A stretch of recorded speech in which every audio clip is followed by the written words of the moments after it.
देश के पूर्व राष्ट्रपति और मिसाइल मैन के नाम से लोकप्रिय डॉक्टर एपीजे अब्दुल कलाम की आज जयंती है। पूरा देश उन्हें आज याद कर रहा है उनकी जयंती के अवसर पर। आपको बता दें, उनकी जयंती के अवसर पर आज पूरी दुनिया वर्ल्ड स्टूडेंट डे मना रही है। यूनाइटेड नेशंस ने 2010 में 15 अक्टूबर को वर्ल्ड स्टूडेंट डे के रूप में घोषित किया था।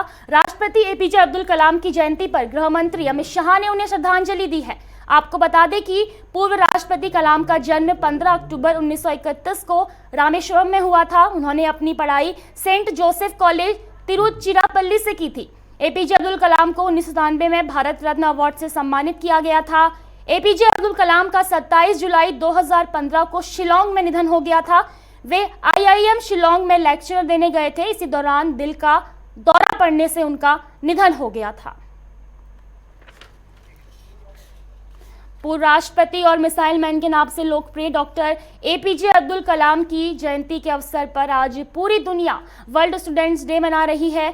आपको बता दें कि यूनाइटेड नेशंस ने 2010 में 15 अक्टूबर को वर्ल्ड स्टूडेंट डे के रूप में घोषित किया था। आपको बता दें कि पूर्व राष्ट्रपति कलाम का जन्म 15 अक्टूबर 1931 को रामेश्वरम में हुआ था।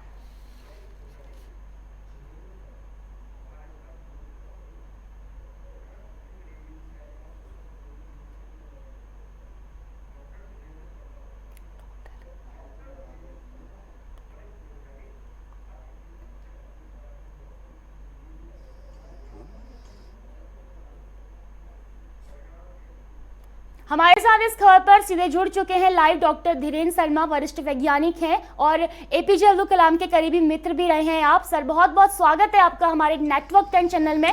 सर, जिस तरीके से आज पूरा देश उनकी जयंती पर, डॉक्टर एपीजे अब्दुल कलाम की जयंती पर उन्हें याद कर रहा है और आप उनके काफ़ी करीबी मित्र रहे हैं, हमारे लिए गौरव की बात है कि हम आपसे बातचीत कर रहे हैं। पहला सवाल आपसे सर मेरा ये रहेगा कि उन्हें आप किस तरीके से याद कर रहे हैं उनकी जयंती पर?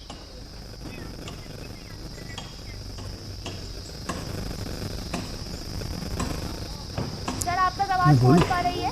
हाँ जी सर, आप हाँ बिल्कुल आवाज़ आ रही है आपकी। हाँ आ रही है जी सर, हाँ। मेरा सवाल बड़ी ये बड़े उत्साह की बात है। जी हाँ अपनी बात भाई ऐसा है। हाँ देखिए, डॉक्टर कलाम एक महान व्यक्ति थे। मैं उनको वैज्ञानिक ऋषि मानता हूँ। वो संत भी थे और बहुत बड़े वैज्ञानिक भी थे। और उससे भी बड़ी महत्वपूर्ण बात है जो हमें याद रखनी है, वो ये कि वो किसी पार्टी के नहीं थे और बगैर किसी पार्टी के वो देश के राष्ट्रपति बने। और उससे भी बड़े गौरव, मेरे लिए निजी रूप से गौरव की बात है कि वो मेरे मित्र थे और मैंने ही उनका नाम अटल जी को सुझाया था कि वो राष्ट्रपति बनाया जाए। वो दिन मुझे याद है, वो डीआरडीओ से रिटायर होकर के देहरादून से जा रहे थे तो उनका फ़ोन आया निर्मला को, मेरी पत्नी को, कि मैं तुम्हारे यहाँ शाकाहारी भोजन करना चाहता हूँ देहरादून छोड़ने से पहले। इतनी बड़ी बात, स्वाभिमान की बात थी। तो मेरी पत्नी ने कहा कि वो तो ठीक है, लेकिन उससे पहले तुम टाइम पूरा दोगे तो मैं यहाँ गांव के अंदर एक विद्यालय खोलना चाहती हूँ, शिशु चेतना केंद्र, गांव के बच्चों के लिए। उसका उद्घाटन तुम करोगे और उसके बाद तुमको हम शाकाहारी भोजन देंगे। तो इतना बड़ा व्यक्ति, उन्होंने कहा ज़रूर करूँगा। तो वो आए और उन्होंने ये गाँव के हमारे स्कूल का उद्घाटन किया। जी सर, बिल्कुल, आप उनसे और काफी निकट उससे भी बड़ी एक आश्चर्य की बात है कि उसी दिन रात को ब्रह्म मुहूर्त में मुझे ध्यान आया कि क्यों ना कि अटल जी को कहा जाए कि इस व्यक्ति को देश का राष्ट्रपति बनाया जाए।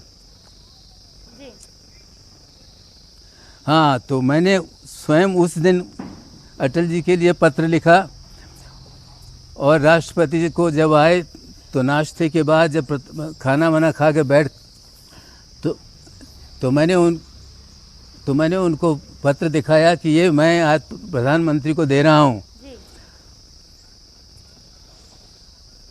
तो उन्होंने कहा कि बेकार है, क्या सोचा नहीं था। तो मैंने कहा कि एक मित्र के रूप से केवल ये मैं कह रहा हूँ कि मैं देश का एक नागरिक हूँ, किसी पार्टी का नहीं हूँ, और मैं अपने प्रधानमंत्री से निवेदन कर रहा हूँ कि आपको राष्ट्रपति बनाया जाए। तो मित्र रूप से केवल ये मेरी निवेदन है कि तुम, यदि अटल जी तुम्हें फ़ोन करें तो ना करना, आप मेरा सम्मान रख लेना। सलाहकार रहे उनके और देश के राष्ट्रपति वो रहे हैं, तो सबसे बड़ा जो राष्ट्र के लिए उनका योगदान है वो क्या मानते हैं आप? उन्होंने, उनके साथ मिलकर जो हम लोगों ने कार्यक्रम किया था वो उन्होंने प्रकाशित हुआ है बियॉन्ड 2020 न्यू इंडिया। और आज जो मोदी जी ने कार्यक्रम रखे हैं वो सारे कार्यक्रम तभी थे जब अटल जी के वक्त में कलाम साहब के साथ मिलकर हम लोगों ने वो योजना बनाई थी। और सबसे बड़ा जो था वो ये था कि गांव और शहर के बीच में जो अंतर है उसको कैसे बांटा जाए। तो उन्होंने कहा कि हमारे पास डिजिटल टेक्नोलॉजी है और डिजिटल टेक्नोलॉजी को अगर इसका प्रयोग किया जाए तो गांव और शहर का जो अंतर है वो मिट जाएगा। और यही उन्होंने न्यू इंडिया के अंदर 2020 बियॉन्ड में सारी योजना बना के बताई। Health services, education, business, banking सब इलेक्ट्रॉनिक पर रख दिया जाए तो अंतर जो है मिट जाएगा। और यही योजना हमारे यहाँ बंद रही 10 वर्ष तक। जब अटल जी के बाद जब नया युग आया तो आज हम देख रहे हैं कि मोदी जी ने उन्हीं योजनाओं को क्रियान्वित किया है। उससे भी बड़ी चीज़ जो है वो ये कि ऐसा महान व्यक्ति कि किसी पार्टी का मेंबर नहीं था, किसी ग्रुप का मेंबर नहीं था, लेकिन देश का एक महान संत था, वैज्ञानिक संत। और योजना बना करके देश के नौजवानों को, पीढ़ी के लिए उसने एक नया दृष्टि जो ब्रह्मांड की ओर है, स्पेस योजनाओं पर है, कॉस्मिक रिसर्च के ऊपर है, वो केंद्र उनका रहा है। बिल्कुल सर, जिस तरीके से आज उनकी जयंती है और उनकी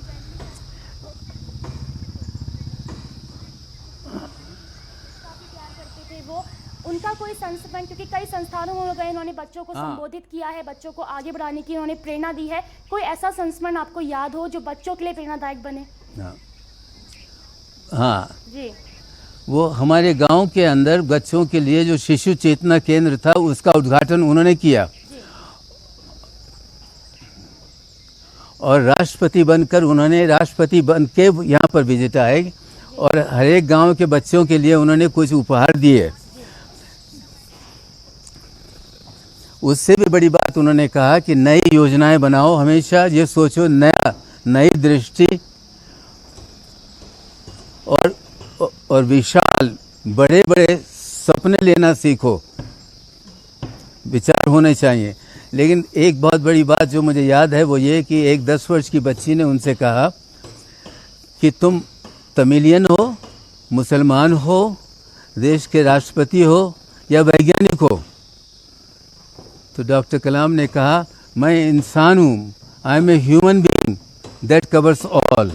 ये सारे भेदभाव जाति, धर्म, राष्ट्र के नहीं, उससे ऊपर उठकर मैं मानव हूँ।